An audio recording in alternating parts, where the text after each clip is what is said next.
Les goûts et les saveurs de notre région autour d'un produit star que vous avez forcément reconnu, une petite baie rouge, le cassis. Et pour nous en parler, la reine des produits régionaux, Vanessa. Bonjour Vanessa. Bonjour Pascal. Merci d'être avec nous. Quelques petits secrets autour du cassis. De Dijon. Oh là là là là. Oui. Il faudra se méfier parce que faut pas confondre. entre appellation contrôlée, indication géographique protégée, j'en passe, j'en oublie, on va pas tout mélanger.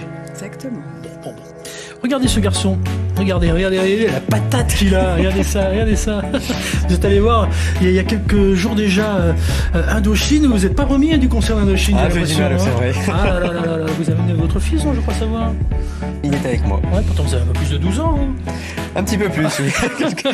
Bon, il fait pas son âge, il est pas là pour parler d'Indochine, bien qu'il sache très bien chanter. Hein. Vous savez chanter. On va éviter. Ouais, on va éviter. Vous allez plutôt jardiner, c'est marqué sur votre tablier. C'est Nicolas le jardinier, le vrai Nicolas le jardinier. Oh, incroyable. Vous êtes venu avec un Ouya, c'est ça? Ouya. Oui. Oula, Ouya aussi à vous. Alors de quoi s'agit-il? On répondra à quelques-unes de vos questions grâce à nos experts. Il fait partie de la grande famille des experts. Comme pourrait faire partie Émilie Cuissard aussi. Regardez. Cueillez vos cafés, tisanes été, diversifiez vos boissons chaudes grâce aux plantes qui vous entourent. Bonjour Émilie. Bonjour Pascal. Vous allez nous délivrer quelques secrets vous aussi? Je vais essayer. Ah, super.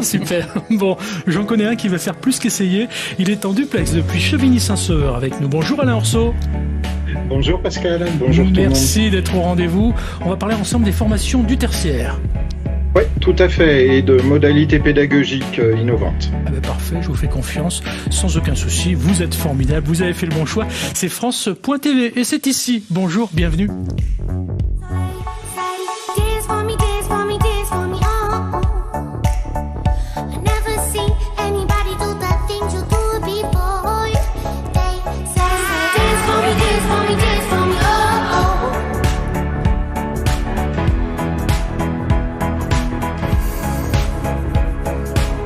Entre Bourg-en-Bresse et Lons-le-Saunier, dans le Jura, précisément à Val-Suran, c'est ça, hein, pour le petit point GPS. Vous vivez de votre passion là-bas, les plantes, et vous êtes surtout auteur de cet ouvrage que j'ai entre les mains et qu'on voit ici, Cueillez vos cafés, tisanes et thés en diversifiant nos boissons chaudes. Donc en clair, votre mission là tout de suite, ça va être de nous aider à faire en sorte que nous buvions autre chose que du café, mais tout en gardant les propriétés du café. Alors ça me semble un petit peu compliqué, mais visiblement c'est pas impossible. Comment vous nous aidez à faire ça, s'il vous plaît, Émilie? Les propriétés du café, oui et non, parce que les plantes qu'on va pouvoir trouver dans nos contrées ne contiennent pas de caféine. Par contre, on peut trouver d'autres plantes qui sont intéressantes pour pouvoir remplacer en tout cas le goût du café et nos habitudes, et puis un petit peu nous permettre de nous déshabituer de ce café qui est un petit peu prenant et qui est dévastateur au niveau écologique, quoi. Ok. Alors, qui boit du café sur ce plateau? Perso, j'en bois pas. Non. Vanessa? Non, pas moi. Non? Un petit peu. D'accord, pour Nicolas.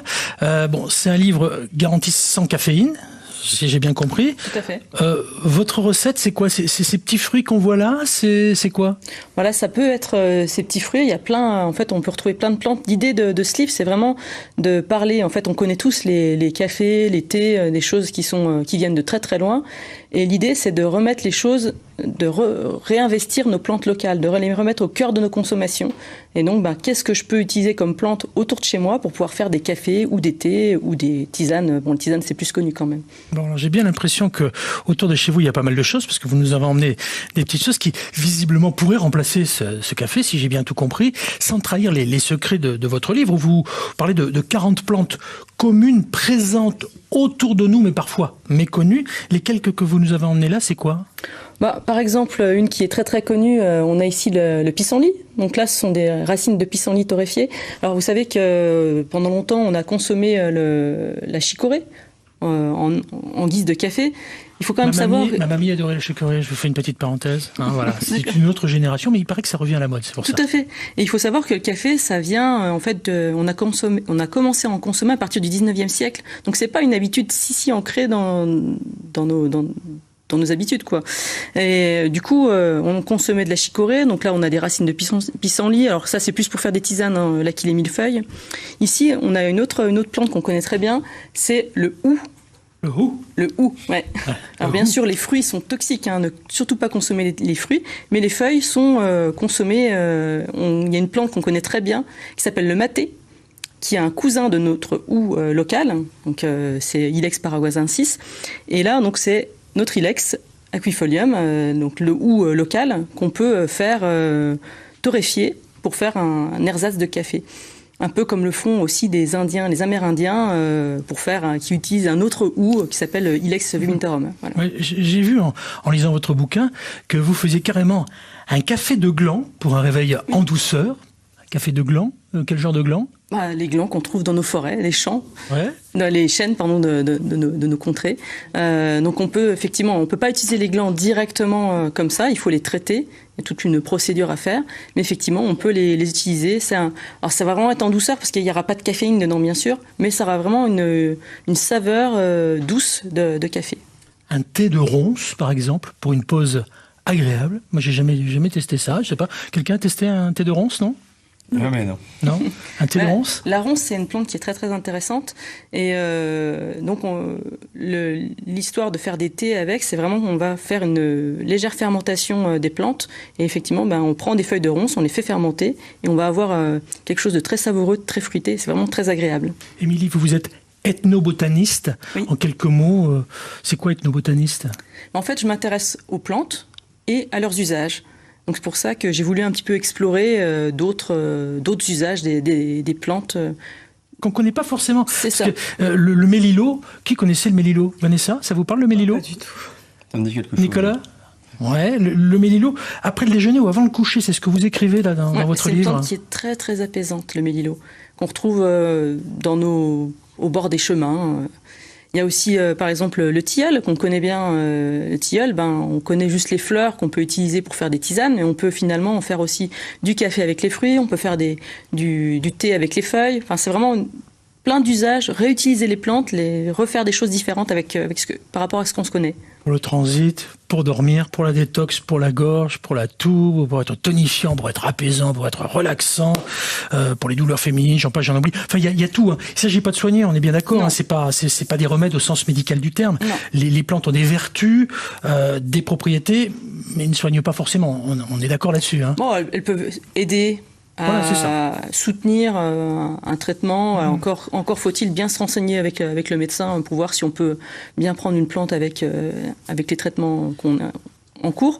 Mais effectivement, on n'est pas là pour traiter, mais juste pour soutenir. Quoi. À propos d'aide et de soutien, vous avez été aidé par quelqu'un que ceux qui adorent les plantes, ceux qui aiment les plantes et ceux qui ont forcément des bouquins autour des plantes chez eux connaissent. C'est François Couplan. C'est un des pionnier dans l'étude des usages des plantes, notamment comestibles. Il a fait la faculté de la pharmacie de Lille, mais bon, ça c'est un petit passage. L'école lyonnaise d'où vous sortez aussi pour les plantes médicinales, etc. Donc voilà, c'est pas du pipeau le bouquin. Je dis ça parce qu'il y en a plein. Quand on tape plante sur Internet, c'est au secours, quoi. Hein. Donc voilà. Effectivement, alors, moi j'ai fait le collège pratique d'ethnobotanique de François Couplan, la faculté de pharmacie de Lille et puis à Lyon. Mais François, lui, il a plutôt étudié.